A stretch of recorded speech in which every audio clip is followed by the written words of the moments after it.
ഇത് mass മോട്ടോഴ്സിതാണ്. ഹീറോൻ്റെ passion എക്സ്പ്രോ വണ്ടി നമ്മൾ വർക്കിന് കയറ്റിയിട്ടുണ്ട്. നിലവിൽ നമുക്കതിനകത്ത് പറഞ്ഞാൽ ഹെഡ്ലൈറ്റ് മാറ്റണം, അതേപോലെ നമ്പർ പ്ലേറ്റ് ഫ്രണ്ടിലത്തെ അലൈൻമെൻറ്റ് മാറി കിടക്കുന്നുണ്ട്, അപ്പോൾ അത് റെഡിയാക്കണം. ബാക്കിലത്തെ കൗൾ സെറ്റ് ഒന്ന് റീസെറ്റ് ചെയ്യണം.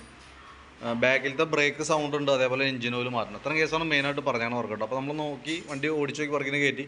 ബാക്ക് ബ്രേക്കിൻ്റെ ഭാഗത്ത് അത്യാവശ്യം നല്ല രീതിയിൽ സൗണ്ട് വ്യത്യാസമുണ്ട്. അപ്പോൾ നമുക്കത് നോക്കുമ്പോൾ ബ്രേക്ക് ലൈനർ കമ്പനി ലൈനറാണ്, പക്ഷേ ഹബിനകത്ത് അത്യാവശ്യം പൊടി കാര്യങ്ങളൊക്കെ കിടക്കണതുകൊണ്ടാണ് ആ സൗണ്ട് തന്നെ. അപ്പോൾ അതൊന്ന് ക്ലീൻ ചെയ്ത് നമുക്ക് റീസെറ്റ് ചെയ്യാം. പിന്നെ ഈ ഹബിനകത്ത് ചെറിയ സ്ക്രാച്ചസ് കാര്യങ്ങളൊക്കെ ഉണ്ട്, അത് നമുക്ക് പരമാവധി ലൈനർ ഉപയോഗിക്കാം. അതിനുശേഷം ലൈനർ മാറ്റണ സമയത്ത് ഹബ്ബ് ഒന്ന് പോളിഷ് ചെയ്തിട്ട് റീസെറ്റ് ചെയ്യണമെങ്കിൽ അതായിരിക്കും കുറച്ചുകൂടി ബെറ്റർ. പിന്നെ എഞ്ചിൻ ഓയിൽ മാറ്റുന്നുണ്ട്, ഓയിൽ ചേഞ്ചിൻ്റെ ടൈമാണ്. ഹെഡ്ലൈറ്റ് അസംബ്ലി മാറ്റാൻ വേണ്ടി നമ്മൾ അയച്ചിട്ടുണ്ട്. അതേപോലെ നമ്പർ പ്ലേറ്റ് റീസെറ്റ് ആക്കിയിട്ടുണ്ട്. അതേപോലെ ബാക്കിലത്തെ ടെയിൽ പാനൽ ഫുള്ളായിട്ട് അഴിച്ചിട്ട് റീസെറ്റ് ആക്കിയിട്ടുണ്ട്. ഇവിടെ പൊട്ടിയിരിക്കണേ, അപ്പോൾ അതിൻ്റെ ഒരു ചെറിയ സൗണ്ടും വൈബ്രേഷനും കാര്യങ്ങളൊക്കെ ഉണ്ടാവും.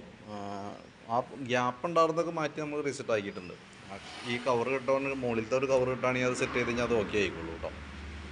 അപ്പോൾ ഇത്രയും വർക്കാണ് പറഞ്ഞതാണ്. അപ്പോൾ അതിൻ്റെ ഞാൻ ഏകദേശം ഒരു എസ്റ്റിമേറ്റ് വാട്സാപ്പിൽ ഇട്ടേക്കാം. വീഡിയോ കണ്ടു കഴിയുമ്പോൾ നോക്കിയിട്ടൊന്ന് റിപ്ലൈ ഇട്ടുള്ളൂ. വർക്ക് കംപ്ലീറ്റ് ചെയ്യുമ്പോൾ കോൺടാക്ട് ഏകദേശം നമുക്കൊരു 4:30 കഴിയും കേട്ടോ വർക്ക് കംപ്ലീറ്റ് ആവാനായിട്ട്. അപ്പോൾ അത് കണക്കാക്കിയിട്ടാണ് വരാൻ പാടുള്ളൂ. എന്തായാലും വർക്ക് കംപ്ലീറ്റ് ആക്കി ഇവിടുന്ന് കോൺടാക്ട് ചെയ്യും, അതിന് ശേഷം വന്നാൽ മതി. ഓക്കെ.